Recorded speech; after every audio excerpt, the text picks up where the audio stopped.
HOA Karen sent fake HOA cops to arrest me. She didn't know I'm the real sheriff. I found myself at the center of a storm that would shake the very foundations of our community. As the newly elected sheriff, I thought I'd seen it all. But nothing could have prepared me for the day when my own neighbor, driven by prejudice and a misplaced sense of authority, sent fake law enforcement to my doorstep with handcuffs at the ready. This isn't just my story, it's a cautionary tale about the insidious nature of discrimination and the unexpected ways justice can prevail. Explore the escalating tensions between a newly elected black sheriff and an HOA board member known as Karen, culminating in a shocking attempt at false arrest. This true account reveals how deeply rooted biases can corrupt even the most seemingly orderly communities and demonstrates the power of standing firm in the face of injustice. Before we continue, tell us where you're watching from in the comment section, and don't forget to like, comment, and hit the subscribe button for more of these gripping tales. I've served as the sheriff in our small town of Oakville for over a decade. As one of the few black officers in the department, I've always strived to bridge the gap between law enforcement and our diverse community. My approach to policing emphasizes community engagement and problem solving. Oakville, with its population of just under 5,000, is a tight-knit community where everyone knows each other. However, beneath the surface, racial tensions simmer. Our town's homeowners association, HOA, wields significant influence, often becoming a battleground for these underlying issues. Karen, the self-appointed queen of our HOA, has a long history of filing complaints against residents of color. Her actions range from nitpicking lawn maintenance to making unfounded noise complaints. Despite the diverse makeup of our community, Karen seems determined to maintain what she considers the right kind of neighborhood. My 15-year-old son has faced his share of microaggressions and outright racism. From being called racial slurs by classmates to having neighbors question his presence in our own yard, these experiences have opened my eyes to the pervasive nature of discrimination in our seemingly idyllic town. Mrs. Johnson, an 85-year-old black resident, has been a particular target of Karen's harassment. From baseless fines for imaginary violations to attempts to force her out of the neighborhood due to her age, Mrs. Johnson's situation exemplifies the intersection of racism and ageism in our community. How far would you go to protect your community from injustice? As I reflect on these challenges, I can't help but wonder, in a town where the lines between neighbor and oppressor blur, how far am I willing to go to ensure justice prevails? The answer to this question would shape not only my career but the future of our entire community. Over the next few weeks, Karen's behavior became increasingly erratic and aggressive. She began filing daily complaints about my property, ranging from ridiculous claims about my lawn being 0.25 inches too tall to accusing my son of suspicious loitering while playing basketball in our driveway. Each complaint was more outlandish than the last, but the HOA seemed to take them all seriously. One sunny Saturday morning, as I was enjoying my coffee on the porch, 3 men in poorly fitted uniforms approached my house. They claimed to be HOA enforcement officers and demanded I step outside immediately, citing multiple community ordinance violations. Their badges looked more like something from a discount print shop than official credentials. As they attempted to intimidate me with threats of fines and legal action, I calmly listened, allowing them to dig themselves deeper. When one of them reached for what looked like toy handcuffs, I decided it was time to end the charade.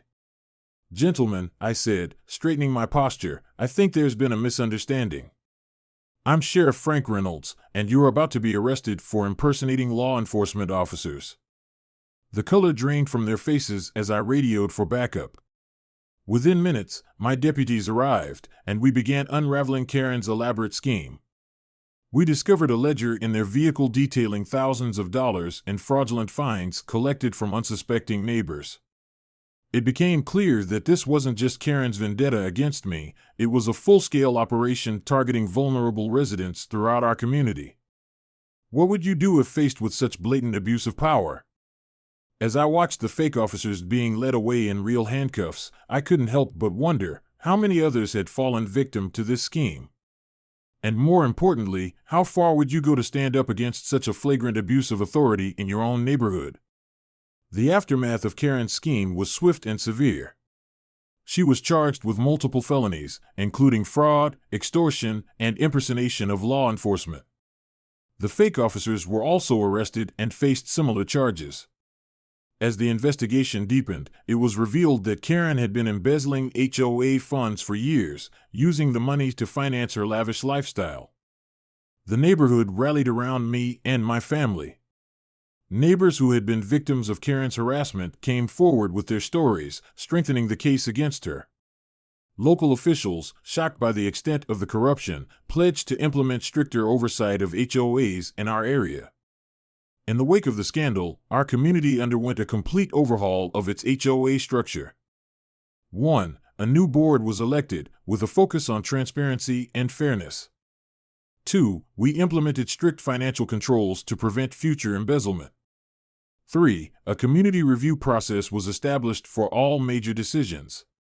4. Regular town halls were scheduled to ensure open communication. This ordeal had a profound effect on my family and career. While it was challenging, it ultimately strengthened my resolve to serve and protect our community. My son gained a first-hand lesson in standing up against injustice, and my wife's unwavering support was crucial throughout the process. As a law enforcement officer, this experience highlighted the importance of community policing and maintaining strong relationships with the people we serve. It also exposed vulnerabilities in our local governance systems that we're now working to address. How can we turn moments of injustice into opportunities for positive change?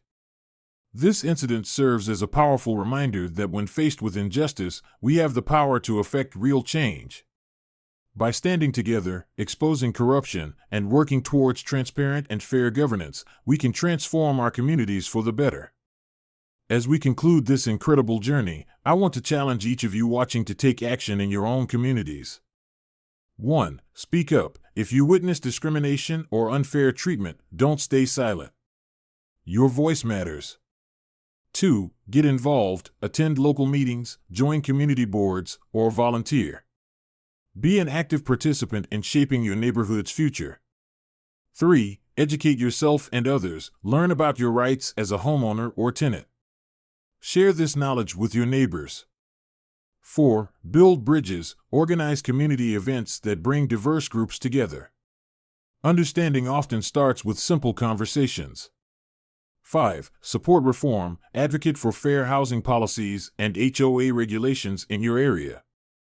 Change often starts at the local level. Remember, it only takes one person to start a movement. You have the power to make a difference. This experience has reinforced two crucial lessons.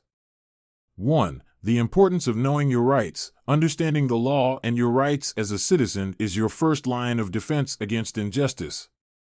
It empowers you to stand firm in the face of intimidation or discrimination. 2. The power of community solidarity. When we stand together, we are stronger. The support of my neighbors and the broader community was instrumental in exposing the corruption and bringing about positive change. In closing, I want to emphasize that while my story had a positive outcome, many others face similar challenges without the benefit of my position or resources. It's up to all of us to create communities where everyone feels safe, respected, and heard. Thank you for joining me on this journey. Remember, justice isn't just served in courtrooms, it's cultivated in our daily actions and the choices we make to stand up for what's right. If this story has inspired you, please share it with others. Together, we can build stronger, fairer communities for all.